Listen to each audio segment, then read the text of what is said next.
Tantor Audio, a division of Recorded Books, presents Postcards from Absurdistan, Prague at the End of History, by Derek Sayer. Narrated by Daniel Henning.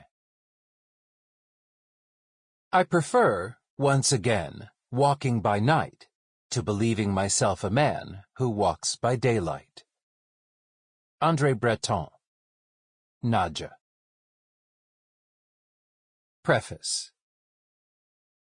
Speaking at the 4th Congress of the Czechoslovak Writers' Union in Prague on 27 June 1967, Milan Kundera told his audience, "The entire story of this nation between democracy, fascist subjugation, Stalinism, and socialism contains within it everything essential that has made the 20th century the 20th century. This perhaps makes it possible for us to pose more substantial questions, to create perhaps more meaningful myths than those who have not undergone this anabasis. In this century, this nation lived through perhaps more than many other nations, and if its mind was alert, perhaps it knows more, too." As if to underline this point, just over a year later, the troops of 5 Warsaw Pact nations crossed the Czechoslovak border to crush the most ambitious attempt to reconcile communism and democracy seen anywhere in the world.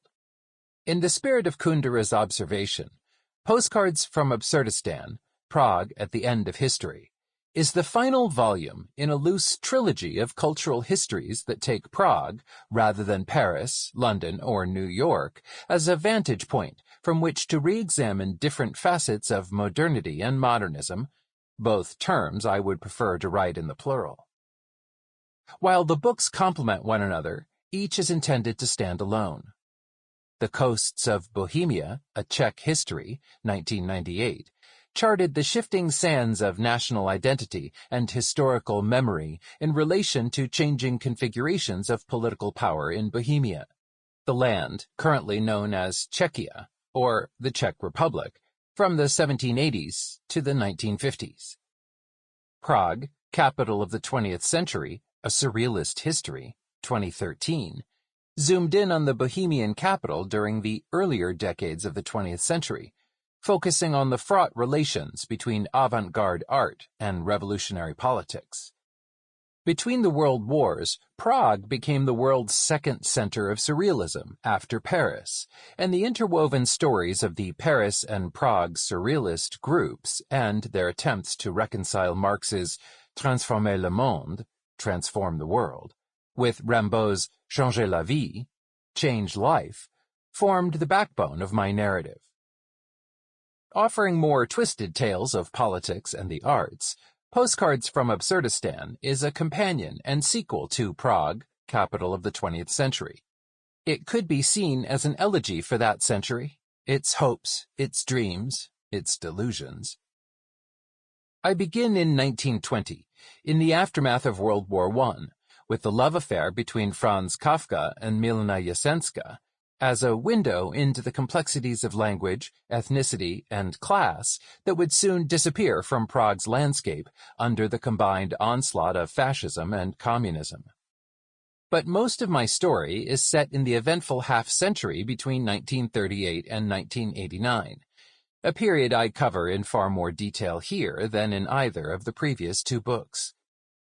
During these decades, the city saw the end of Tomáš Masarek's democratic First Czechoslovak Republic following the Munich Agreement of September 1938, the German invasion of 15 March 1939, 6 years of Nazi occupation, and the murder of more than 250,000 Czechoslovak Jews in the Holocaust, liberation by the Soviet Red Army in May 1945, the ethnic cleansing of 3 million Bohemian Germans by their forcible expulsion from the country in 1945 to 1946, Clement Gottwald's communist coup of victorious February 1948, and the Stalinist terror of the 1950s, the creative explosion of the 1960s cultural thaw, the Reform Commission of Alexander Dubček's Prague Spring, the Soviet invasion of 21 August 1968, and 20 years of so-called normalization under Gusztan Husak. The period, and an era, ends with the Velvet Revolution of November 1989, which catapulted the dissident playwright Václav Havel into Prague Castle and precipitated the breakup of Czechoslovakia in 1992. I argued in Prague, capital of the 20th century, that this is a place in which modernist dreams have time and again unraveled, a location in which the masks have sooner or later always come off to reveal the grand narratives of progress for the childish fairy tales they are. These were the years of peak unraveling. I do not attempt to impose an artificial coherence on a history that conspicuously lacks it. In the words of Walter Benjamin, whose study of 19th century Paris in The Arcades Project has been a continual inspiration for my work on Prague, I want to allow the rags, the refuse that gets lost in the grander narratives of modernity to come into their own. As I explained in the introduction to Prague, capital of the 20th century, I'm interested in the details that derail. My method is that of Benjamin's literary montage, whose intent is to discover in the analysis of the small individual moment the crystal of the total event. I weave a tapestry out of such moments, letting the people who populate my pages speak in their own voices as much as possible. The result is a cornucopia of what Jean-François Lyotard has called petits récits. The fragments out of which Postcards from Absurdistan is woven are intended to function as images. As Humphrey Jennings defines that term in Pandemonium, the imaginative history of the Industrial Revolution that inspired Danny Boyle's acclaimed opening ceremony at the 2012 London Olympic Games. What I call images, Jennings writes, are quotations from writings of the period in question, which either in the writing or in the nature of the matter itself or both have revolutionary and symbolic and illuminatory quality. I mean that they contain in little a whole world, that they are the knots in a great net of tangled time and space, the moments at which the situation of humanity is clear, even if only for the flash time of the photographer or the lighting. Benjamin speaks similarly of dialectical images, in which it's not that what is past casts its light on what is present, or what is present its light on what is past. Rather, image is that wherein what has been comes together in a flash with the now to form a constellation. This moment of awakening, he goes on, is identical with the now of recognizability, in which things put on their true surrealist face. The images through which I try to bring Prague's 20th century past into dialogue with our 21st century present include not only quotations from written sources, poems, novels, short stories, plays, letters, diaries, memoirs, interviews, newspapers, transcripts of radio broadcasts, minutes of meetings, government reports, laws, proclamations, political tracts, but also buildings, paintings, sculptures, photographs, book covers, exhibitions, stage sets, films, TV programs, cartoons, operas, songs, postage stamps, banknotes, funeral ceremonies, and jokes. In this regard, and irrespective of any contribution this book might make to the sociology of modernity, I hope Postcards from Absurdistan helps extend knowledge of modern Czech cultural history among English-speaking readers, even though it does not pretend to provide a comprehensive survey. For this period in particular, that history includes several waves of the diaspora that novelist Józef Škvorecký has called the Bohemia of the soul. Whether they were Czechs, Germans, or Jews, many Praguers did not have to wait for sociologists to breathlessly proclaim a new mobilities paradigm to know the limitations the sedentarist bias, which treats as normal stability, meaning, and place, and treats as abnormal distance, change, and placelessness, imposes on the writing of history.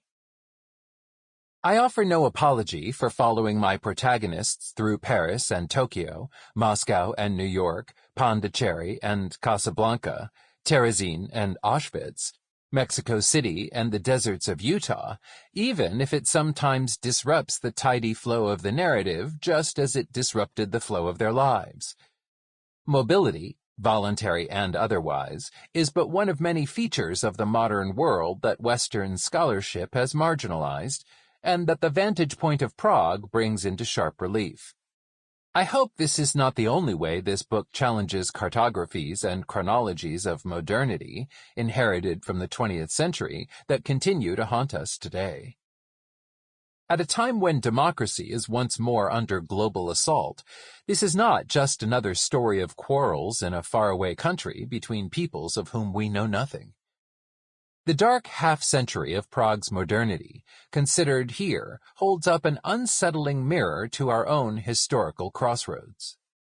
As ever, Princeton University Press has been a pleasure to work with. I owe particular thanks to my editors, Eric Crahan and, from July 2020, Priya Nelson, who were unfailingly supportive of this project, even though both inherited it, and to editorial assistant Barbara Shee, who worked closely and efficiently with me to see the manuscript through the editorial process and into production. Art director Dmitry Karetnikov and permissions manager Lisa Black provided invaluable advice regarding the illustrations. Larissa Martin did a scrupulous job of copy editing. In choosing images, I avoided overlap with Coasts of Bohemia and Prague, capital of the 20th century. Hence, there are no reproductions of Karel Taiga, or Toyen, whose work was plentifully represented in the earlier volumes. And although the abstract Czech informal art of the mid-century plays an important part in my narrative, it gains little from being reproduced in black and white. I am indebted to Jessica Hofmeister, Pavel Hrančír, Viktor Stoylov, and Veronika Tutskerova for putting me in touch with rights holders for images, and to Jan Placek for allowing us to freely reproduce works owned by his Galerie Stikla Klika. Helena Luka and Jindřich Toman were generous in providing permissions to reproduce works for which they held copyright as heirs, as well as supplying copies from their respective archives. Petra Zidek and Lucia Zitkova kindly sent me scans of printed materials I was unable to access because of the COVID-19 pandemic.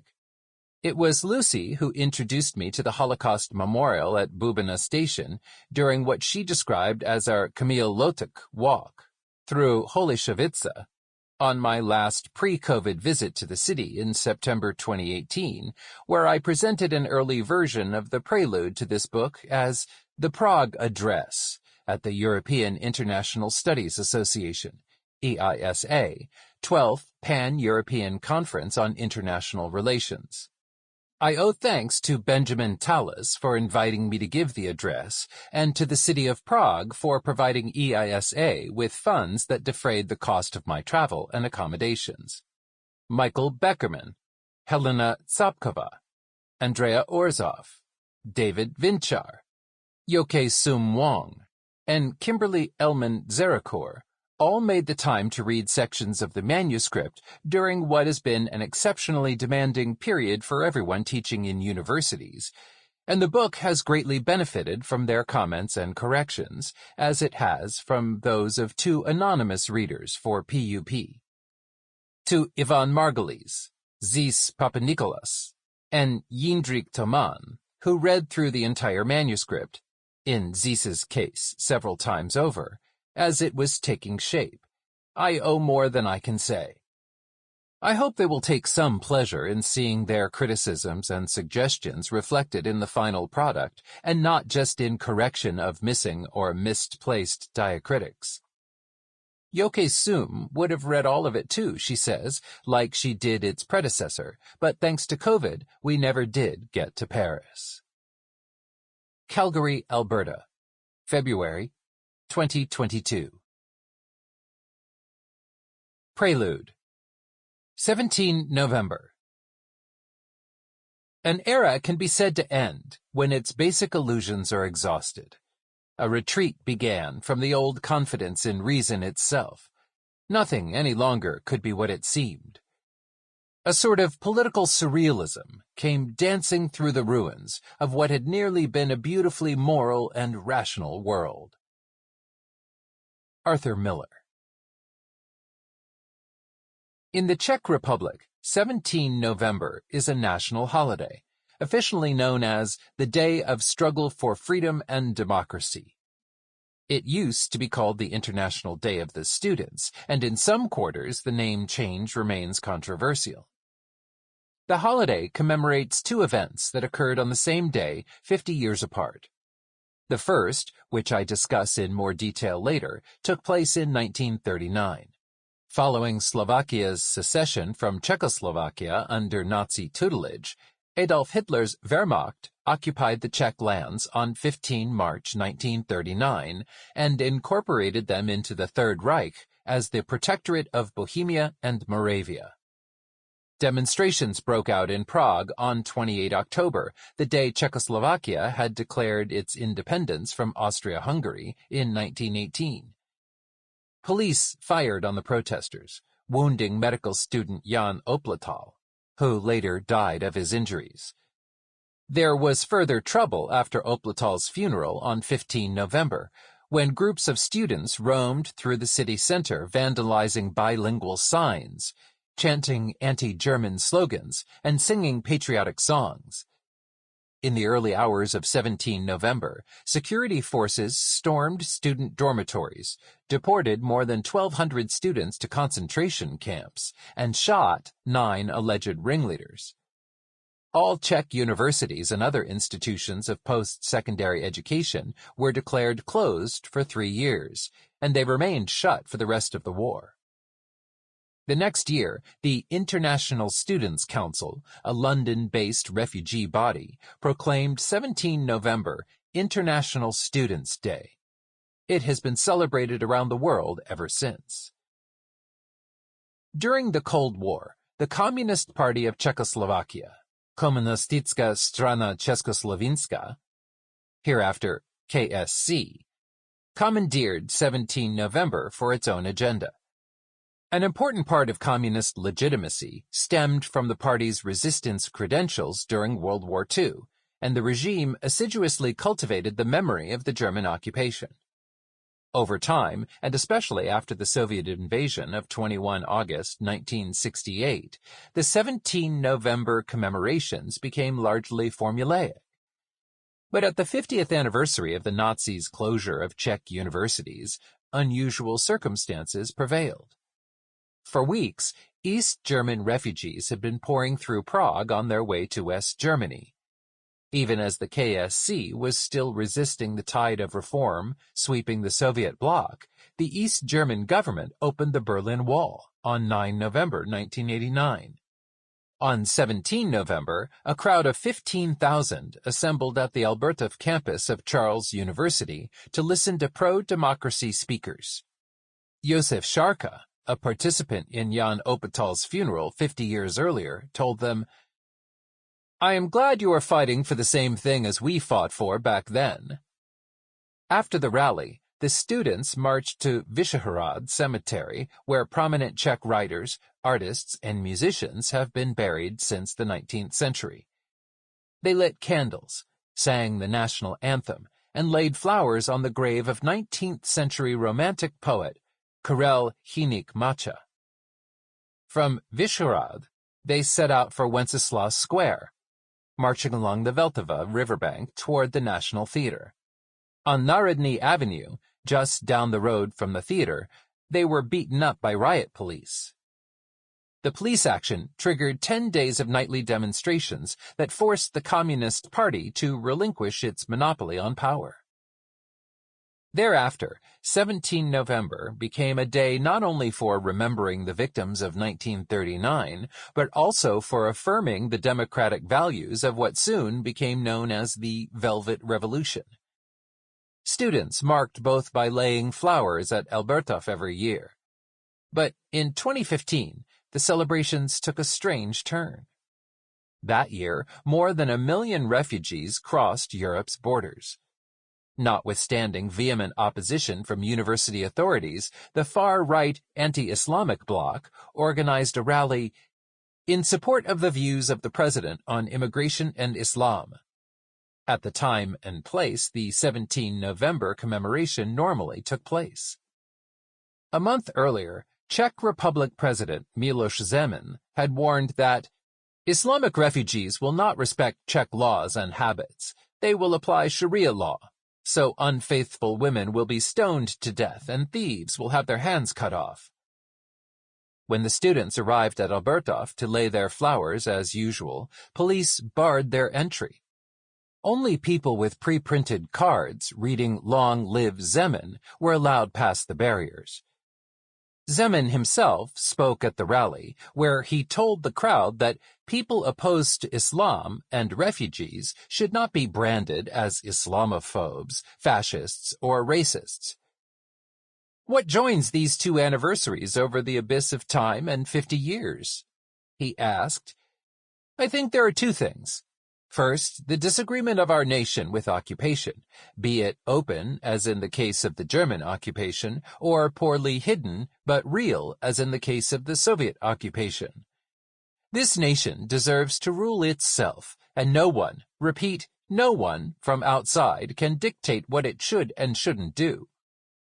But the second reminder, from both 17 Novembers, is possibly just as serious. Then, people went out into the streets to protest against manipulation, to protest against the fact that they were pressured to believe a single correct opinion, that they were not allowed to think differently than those who manipulated them. Afterwards, Zeman stood side by side with anti-Islamic bloc founder Martin Konvička to sing the Czech national anthem. Konvička had previously gained notoriety for publicly advocating concentration camps for Muslims. Foreign guests on the platform included English Defence League founder Tommy Robinson, Stephen Yaxley Lennon, and leader of the far-right German anti-Islamic movement, Pegida. Banners carried by the crowd read, "Fuck Islam" and "Ban Islam" in English. Zeman went further in his 2015 Christmas and New Year message to the nation, telling his compatriots, I am profoundly convinced that we are facing an organized invasion and not a spontaneous movement of refugees. Zeman was narrowly, 51.4 to 48.6%, re-elected Czech president in 2018, winning majorities in every region of the country except Prague, where he was trounced by his liberal opponent, Jiří Drahuš. Drahuš also bettered Zeman in the cities of Brno and Plzeň, though not in the one-time coal and steel metropolis and working-class KSC stronghold of Ostrava, where Zeman took 62% of the vote. Though there are always national specificities to be taken into account, these demographic divides are remarkably similar to those underlying other contemporary populist revolts against globalizing urban elites across much of Europe and North America. Those unexpected triumphs included the victory of the Brexit campaign in the United Kingdom's referendum on leaving the European Union in June 2016, and Donald Trump's election as U.S. President in November of the same year.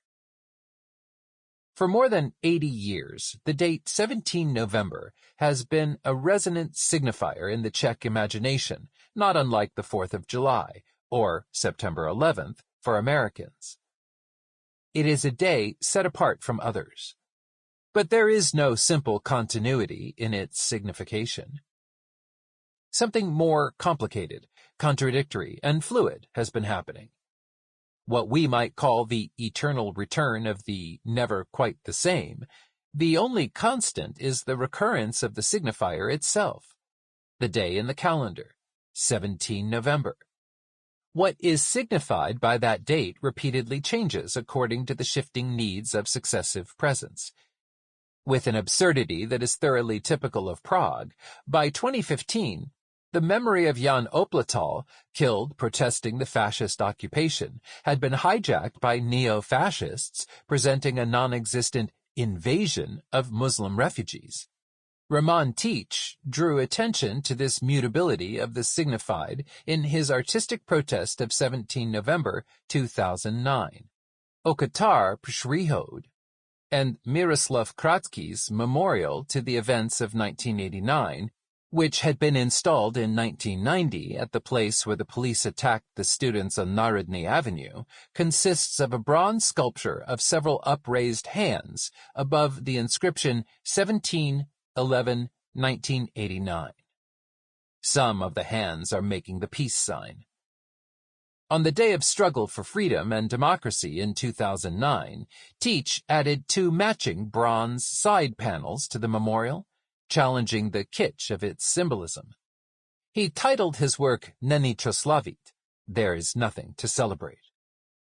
On the left panel, where the inscription read 17/11/1939, the hands were raised in the Nazi salute. On the right panel, where the inscription read 17/11/2009, the hands were making the middle finger, fuck you gesture. Teach's panels were removed by police the following day. The artist later explained, "The plaque itself was simply crying out for the completing information. All these hands are Czech, unlike the gestures they display. It is not beside the point to put what has happened here and what is happening here into context. The Czechs heiled back then, and when all is said and done, they do the same today. After the years, the victorious victory maybe isn't so victorious after all." I subtitled this book Prague at the End of History with deliberate irony, because history was declared at an end no fewer than 3 times during Bohemia's turbulent 20th century. By the Nazis when they incorporated Prague into their 1,000-year Reich, by the Communists who proclaimed socialism achieved in 1960 and saw the future as an inexorable march forward to communism, and by many Western commentators who were no less confident that the 1989 revolutions in Europe heralded, in Francis Fukuyama's words, the universalization of Western liberal democracy as the final form of human government. Each was the illusion of its epoch. Each was spectacularly wrong. In Prague, the dream worlds of modernity have repeatedly disintegrated to return us to a no-man's land of recurring nightmares, to which Czech dissidents gave the name Absurdistan. This is the territory explored in this book. Its features have been unsparingly exposed in Prague's 20th century literature and arts, as well as in Czech popular culture, often by way of a rich vein of frequently vulgar and sometimes obscene black comedy that stretches from Franz Kafka's The Castle and The Trial, and Jaroslav Hašek's Good Soldier Švejk, to Miloš Forman's The Fireman's Ball, Bohumil Hrabal's Closely Watched Trains and I Served the King of England, and the satirical public art of David Černý, who first shot to fame when he painted pink the Soviet tank commemorating the city's liberation by the Red Army in May 1945. Absurdistan is what modernity looks like once we take our modernist blinkers off. It is a land where, as surrealist poet Petra Král observed while exiled in Paris in the 1980s, you can turn a corner and stumble across the Russian steppes between 2 Baroque domes, like an antechamber of the Gulag, comfortably situated in the suburbs of Paris or Munich. The Domeček, Little House, as the communist secret police torture chamber at 214 Kapuscinska Street, just behind the lovely Italianate Loretta Church, in Hradčany, was popularly known, comes into view. Across the square from the Loretta Church is the Černín Palace, where Czechoslovakia's foreign minister, Jan Masaryk, either jumped or was thrown to his death from his apartment window 3 weeks after the 1948 KSC coup. In Absurdistan, The future is certain, but the past is always unpredictable. In Absurdistan, it's the shop next door that doesn't have any bananas. This Sample complete. Ready to continue?